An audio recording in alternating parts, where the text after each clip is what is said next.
Sharon from Mad Paper Crush here. Welcome back to my channel.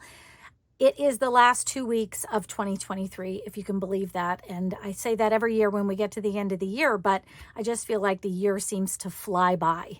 So welcome to my channel for the next 2 weeks. So for this week and next week, I will be doing a series I've done for the last several years.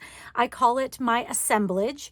And it's basically where I look back at the projects and things that I've done throughout the year and just kind of consolidate them into one video where you can kind of get an overview of everything that I've done for the year. So I've picked out some of my favorite projects, some projects that you seem to like, tutorials, so that if you have some time in the next 2 weeks and would like to do some crafting, these are some great ideas for you to do. So welcome to part 1 of my assemblage for 2023. So let's take a look at the first 5 projects for this year. All right, so my first project is my little Christmas folio that I made. And since we're not quite at Christmas yet, I wanted to pull this one out because I make a Christmas journal or a Christmas folio about every year. And I really love the way this one turned out. And I think I'm holding it upside down. Yes, I was. So I'm going to do a little flip through of it. And like I said, this one comes together fairly quickly. So if you'd still like to make a journal for Christmas, or if you'd like to create a journal where you can add some Christmas memories, you know, even for this Christmas, after Christmas, you could certainly use this as well. So this one I kind of turned into a little gift list folio so that I could jot down, you know, the gift ideas that I had for people on my list and kind of things like that.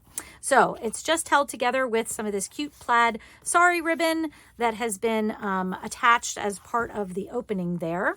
And I have a flap that opens up, obviously, here. There's a little journal in the inside, so there's plenty of room to write, but I love having pages with things on them, too, to sort of inspire me.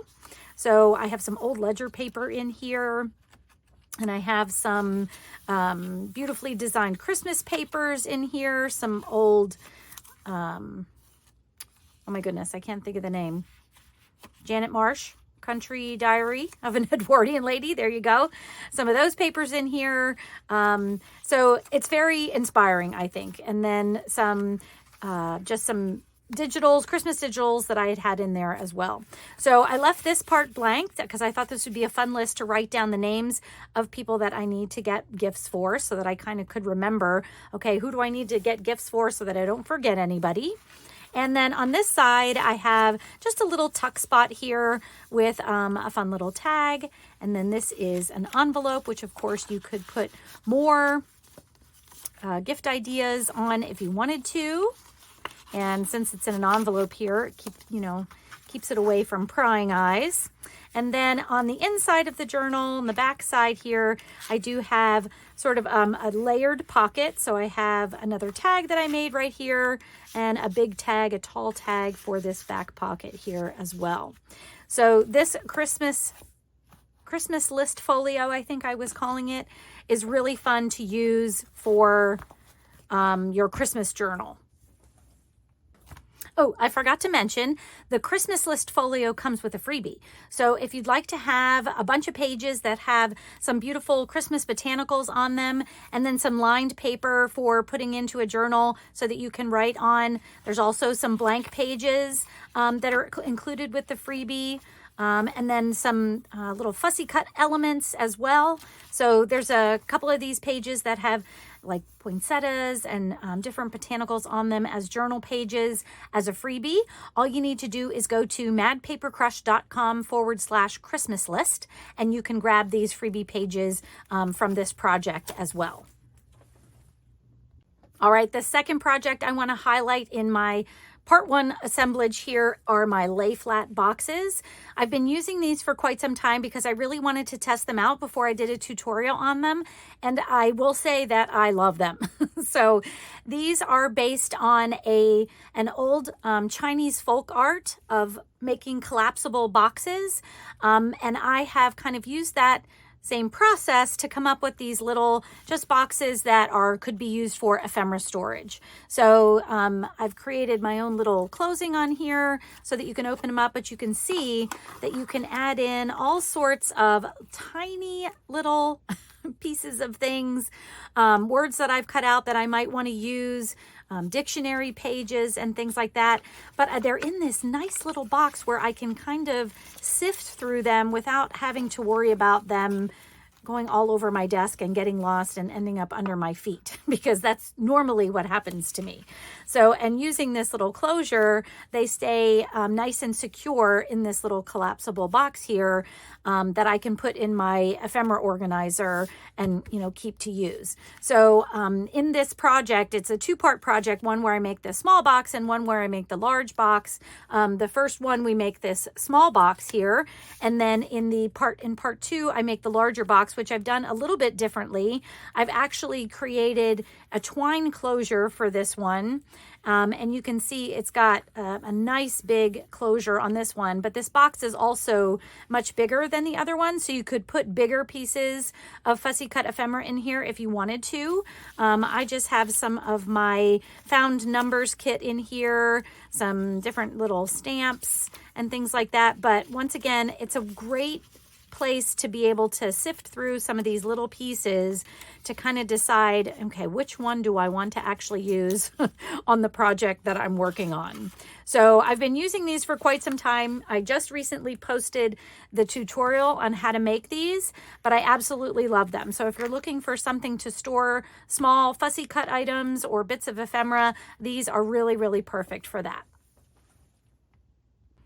All right, next up is Snippet Rolls. Now, you've probably seen Snippet Rolls all over the place, and I love them because they are a quick way to make tags, note cards, add decoration to a journal. I think they're just awesome. And in the project that I do this year, I actually did two different kinds where I started with a fabric base for my Snippet Roll. And then I also did one with a paper base. So two different kinds depending on what you have, depending on what you like. So this one is my fabric-based one. And you can see I added paper and fabric and different textiles and everything to the top to make this snippet roll. And it's perfect now for me to just come in, cut off a portion of it and use it to make a tag or a pocket or anything like that in my journal. And as you can see, I've added it to this little spool here just to make it look absolutely lovely, but I love that I can just unroll it and use it, for whatever I want. So obviously you could do these in lots of different color schemes and even with different things on. I like to leave them a little bit plain to start because then I can add any themes to my snippet rolls in my journals as I'm working. But they're great to have on hand, to be able to do this kind of thing. And then the paper ones that I did, these are, obviously this one is, about 2.5 inches wide. And this one is a little bit less than that because the base paper I started with was less, but I still used some stitching on there. It has just scraps of paper. And this one's a really good way to use up some of your leftover little bits of paper because it really can go through that stash pretty fast. And then once again, you have a great base to start with. So as you can see here, this is kind of what I had on hand. And now I could roll these if I wanted to, but because of the paper, that's a little bit stiffer. So I just kind of keep these flat. But here is a sample of making something with those snippet rolls. So I actually took 2 strips of snippet roll and I glued them down onto an index card here and then just added a little bit of embellishment. So some more labels, a couple of stickers, some buttons, and now this is a perfect note card to just put right into a journal. So once again, if you start with something relatively plain, you could add on any themes or colors or things like that that you might want to do to add into a journal. These are really fun to make. They come together fast and they use up a lot of, your leftover scraps. If you're like me, I don't like to throw things away all the time, even though I need to, but this is a really good way to use up some of those scraps without just pitching everything and having something useful to use when you need some decoration or some ephemera or some embellishments inside of a journal. All right, the next project, which is actually a series of projects that I wanted to share with you, were the journals that I made when I was a design team member for the Graphics Fairy. I had such a fun time being a member of the Graphics Fairy design team at the end of 2022 and the beginning of 2023. And so I'm just going to show some pictures of some of the journals that I did this year, but I will link to a full flip through for each of them down below.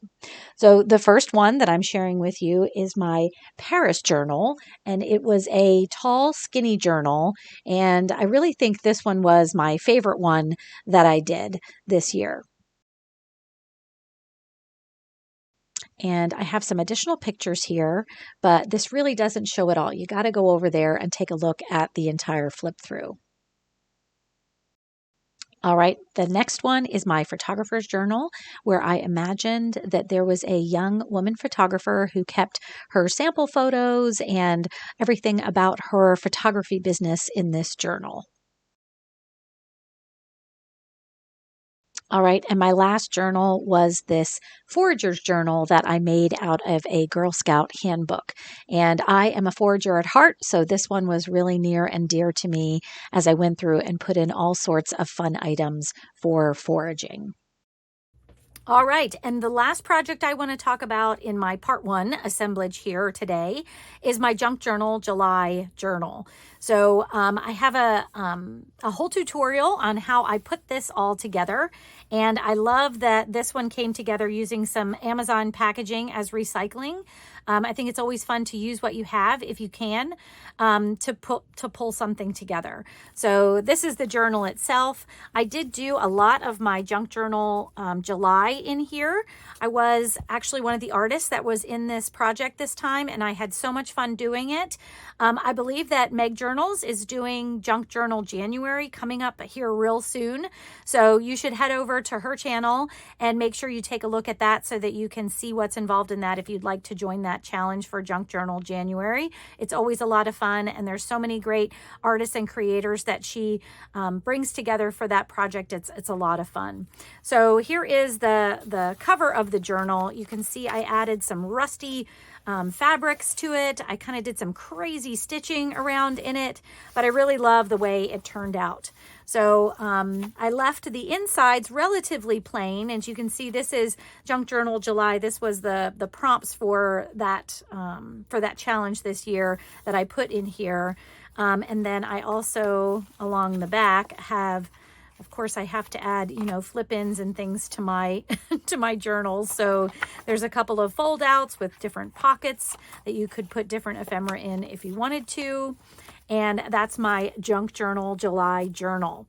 So if you would like to take a look at that tutorial, I will link that also down below. And there you have it, friends. This is part one of my assemblage for the end of the year 2023.